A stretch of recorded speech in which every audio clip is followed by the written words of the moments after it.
Last month, Hollywood was in quite a stir over actress Tilly Norwood. And the reason why I use the air quotes there is because Tilly Norwood is not a real person.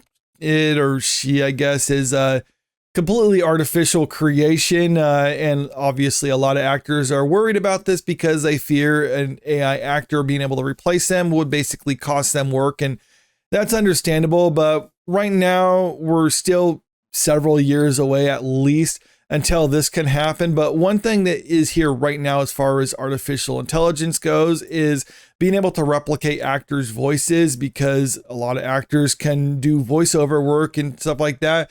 But with AI being able to replicate their voices, well, then they have the potential to lose out work right now. And I think this is just kind of a brief glimpse of what we can expect when it comes to AI characters replacing actors in movies. But before we really look at the story, if you're new to the channel, make sure you hit that subscribe button. And if you can, leave a comment, tell me what you think about it, and also hit the like button because it helps me out with the channel.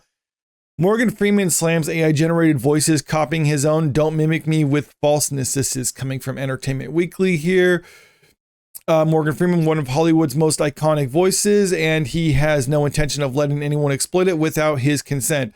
Without his consent, I think, is an important distinction right here, because presumably he wouldn't have an issue with it if he was able to give his consent on something like this. Like if he signed on to a project and they say like, oh, we don't need you to actually voice anything for us. We're just going to use AI to replicate your voice, but we're going to pay you for it as if you were actually came in and were in this audio booth to do the job for us. Maybe he'd be okay with that, or maybe he wouldn't be okay with that, or maybe it's one of those situations like, oh wait, we had you voice over this role, but we need to make some changes. You're unavailable now. Do you consent to us using AI to replicate like these couple lines or whatever? Maybe he'd be more open to that. I don't know where he personally stands. Right now, he's just saying that he doesn't want AI to be able to replicate his voice without his consent, and I think that's understandable here. I'm a little PO'd, you know, he told The Guardian, I'm like any other actor, don't mimic me with falseness. I don't appreciate it, and I get paid for doing stuff like that, so if you're going to do it without me, you're robbing me. Yeah, and that's 100% true. If they're replicating his voice instead of actually hiring him to do the job, then that's basically taking money away from him. And you can't make the arguments like, oh no, it was just happenstance that this AI voice that we used for this role happened to sound like you, because Morgan Freeman has a very iconic voice. So, I mean, you can't make that argument. I mean, but at the same time, there are ways to kind of get around that right now. Like you have expensive actors like Morgan Freeman for certain stuff. If you wanted to do voiceover and it's like, well, we can't afford Morgan Freeman, but we can afford this other guy who does voiceover work, who can actually mimic Morgan Freeman really well. They can hire him, and Morgan Freeman can't do anything about it, because it's like, well, I mean, it's another person just doing the job. I mean, you can't sue the production or anything like that for stealing your likeness, even your voice likeness, because someone else was the one doing the voice. Now, this is where I think is kind of interesting, and we don't know where it's actually going with it. Hypothetically speaking, what about if you hired a voiceover actor to mimic Morgan Freeman's voice, and you used that person to train the AI to do the whole project? So technically, you're not using Morgan Freeman's voice to train the AI, but you are using someone with the direction to sound like Morgan Freeman to train the AI. You see, that's kind of muddying the waters a little bit. I don't know how a court would actually rule on it, because right now you can't take a person's likeness, whether it's copying their voice. If you can actually establish like, no, this person's voice is iconic and it's clearly the production was trying to mimic them without actually compensating them for the work, then Morgan Freeman would win in such a lawsuit. It's the same as if you were to use CGI to put a person in a movie without their consent or without compensating them.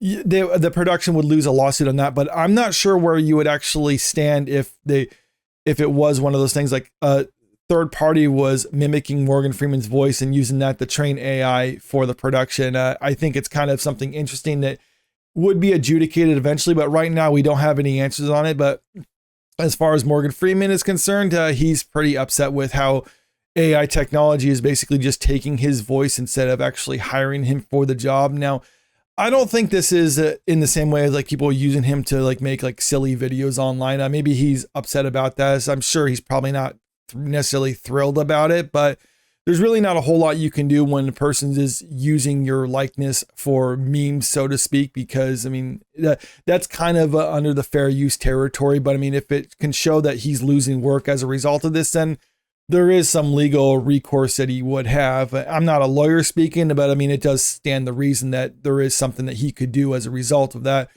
Freeman suggests that his legal team has already begun pursuing litigation against many of his imitators.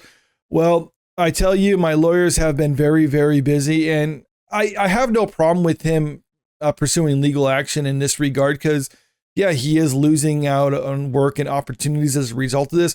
Not to mention they might be using it for projects that he would otherwise not approve of. So I can see why he would not want his voice to be lent to that sort of thing. So I have no issue with him doing this, but there are some actors out there within the industry who are sort of embracing AI technology. This is kind of a two-part story. This came out this last week. Matthew McConaughey and Michael Caine signed voice deals with AI company. So basically they're signing a deal with, I believe it's ElevanLabs, in order to replicate their voice through AI. I don't know what this deal actually entails, but I kind of imagine it's something like for people who use those stock video sites and other things like that, for a person who creates video that goes on those sites or photos, what happens is you upload your stuff on there, and anytime it's used for something or it's downloaded, then you get a certain amount of royalties for it. So I'm thinking that's probably what's going to happen as a result of this deal, where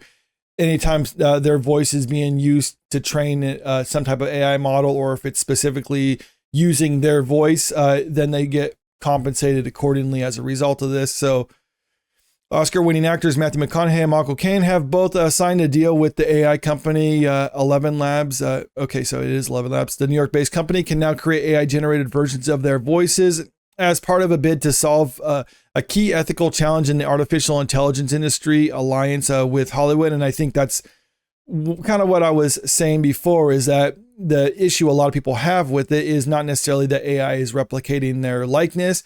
It's that it's replicating their likeness and they're not being compensated as a result of that. And I think that's fair. Now, there's some people out there who will talk about how it removes the soul from the performance or other things like that. You need to have an actual actor there doing the job, even if they can replicate their voice perfectly. But that's just kind of it's an argument that you really can't quantify in any way, shape, or form. It's all just a matter of opinion, because as far as the technology goes, it's just going to improve over time and get to the point eventually, whether it's through voice or through performance, whether it's a CGI character that's AI generated, that it will be where it's indistinguishable from reality. And when that's there, the only issue you would have is basically just personal preference. And I don't know how to argue against that. I mean, I guess if you think it's okay, as long as you can't tell if it's a real person or not, and the actor agreed to the performance, well, then I guess you would just have to agree to disagree. For years, I've lent my voice to stories that move people, tales of courage, of wit, of the human spirit. Caine said in a statement, "Now I'm helping others find theirs. With ElevanLabs, we can preserve and share voices, not just mine, but anyone's." Oh, okay, I mean, he that's how he sees this sort of thing. And again, it comes back to, well, he's being compensated accordingly for it. He's given permission for it. So the only people who would really have an issue with this, I think, are people who would just say it doesn't sound as good as a result of it being artificially created. But again, that just kind of comes back to how it's being used and what the technology is at a given point. Now, this has kind of becoming the trend within Hollywood. It's not that actors are against AI replicating them. It's just AI replicating them without permission. One party that is upset about a lot of stuff like this is what we saw with SAG-AFTRA over the James Earl Jones in Fortnite fiasco. They weren't necessarily upset that his voice was being used in Fortnite, because James Earl Jones, when he was still alive, gave his permission for his voice to be used in this way. His estate agreed with Epic Games on his voice being used in Fortnite, and they were compensated accordingly. SAG-AFTRA, on the other hand, had issue with it because they weren't compensated because they were not a part of that deal.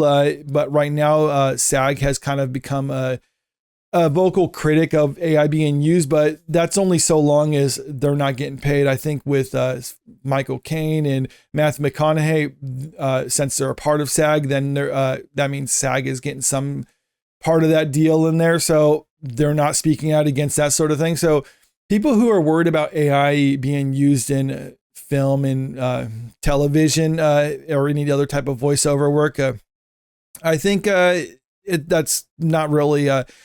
I mean, well, at least as far, I mean, I can understand people concerned about that sort of thing, not liking it as much, but right now AI is here to stay. It's only just a matter of how it's going to be used and who's going to be the ones who are using it. Is it going to be people who are going to try to find a way to work with it in relation to where we're currently at, or in a way that satisfies the parties involved? Or is it just going to be some people kind of as rogue actors just taking it and run wild with it? That's really the crossroads we're at right now, as far as trying to put the genie back in the bottle. I don't think that's going to happen. So it's just a matter of where you stand on this one. And a lot of it, like I said, comes down to personal preference. So let me know what you think about it in the comment section below. Also, if you haven't already, make sure you hit that subscribe button if you want to stay up to date with the latest entertainment news. And don't forget to hit the like button and share the video out there, because it helps out with the channel. Thank you.